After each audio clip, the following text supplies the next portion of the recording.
Ici à Valencia pour la deuxième manche de la saison de la Coupe Caterham Road Sport 2022. Il a fait chaud aussi bien dans l'air que sur la piste pour le plus grand plaisir des nombreux spectateurs présents.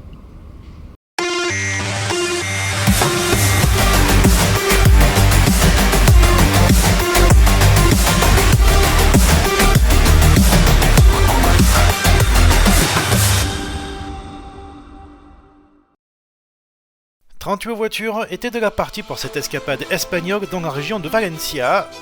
Sur un circuit qui était une nouveauté pour tous les pilotes, apprivoiser ce nouveau tracé était déjà un challenge. Les concurrents devaient également composer avec la chaleur omniprésente durant toute l'épreuve, à l'image de la pluie lors du précédent meeting. Lors des premières qualifications, on retrouvait les deux inséparables du Paul Ricard, Michael Mota et Christian Di Palma aux avant-postes. Le jeune pilote Palmire devançait son aîné pour le gain de la pole position. Derrière, c'est Johan Chazal qui sortait un excellent troisième temps, devant Arthur Despierres, Guillaume Vera et Bertrand Semaille. A noter la remarquable performance des mécaniciens du team CCF qui ont réussi l'exploit de reconstruire la voiture de Stéphane Lagagnier, victime le matin d'un accident lors des essais libres. Il a pu reprendre la piste à temps pour signer un très bon 11e temps sur un tracé qu'il n'a pu découvrir que lors des qualifications. Le départ de la première course se déroulait sans incident, Mota gardant l'avantage sur Di Palma. Si les deux hommes prenaient rapidement les devants, derrière, une bagarre à plusieurs pilotes allait tenir en haleine l'intérêt pour la troisième place. Despierres luttait avec Chazal et Lagagnier, auteur d'une superbe remontée, alors que Vera, Le Boucher, Farine et Semaille restaient à l'affût. Malheureusement, le safety car devait rapidement intervenir pour un concurrent piégé dans les graviers, et au même moment, un autre pilote sortait violemment de la piste. S'il s'en tirait avec une belle frayeur, il provoquait l'apparition du drapeau rouge. Mais le retard pris dans l'intervention des commissaires était trop important pour que la course puisse reprendre. Mota sortait vainqueur de cette manche devant Di Palma et Despierres. Chazal terminait à la 4e place devant Lagagnier, Vera, Farine, Palanque, Le Boucher et Guillaume Dallois.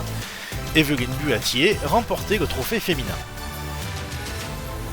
La seconde séance de qualification était dominée une nouvelle fois par le jeune pilote Driving Concept, mais l'écart avec le second Christian Di Palma était infime. Troisième, Despierres devançait un excellent Dominique Palanque de retour après 5 ans d'absence, Benoît Farine et Johan Chazal. La course 2 commençait difficilement pour le peloton. Chazal, Farine et Mademoiselle partaient à la faute dans les premiers mètres de course. Seul le pilote Palmire parviendra à repartir. Le safety car rentrait en piste devant Di Palma qui avait réussi à passer devant Mota juste avant la neutralisation.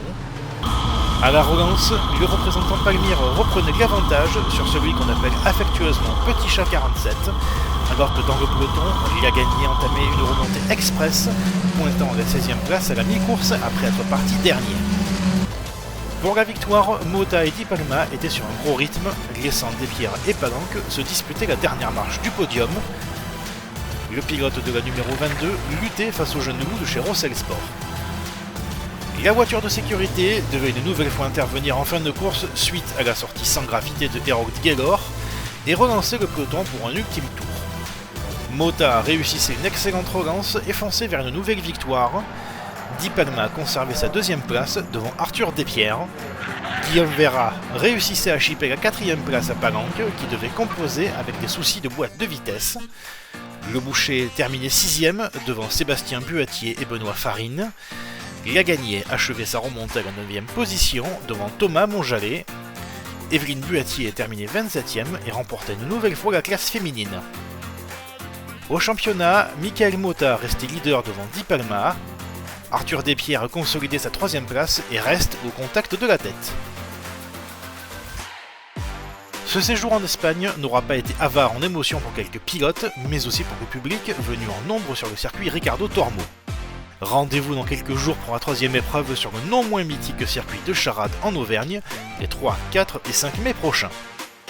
Retrouvez les dernières infos sur notre site www.caterham.fr et restez au courant de l'actualité de la Coupe Caterham sur Facebook et YouTube. Salut à tous!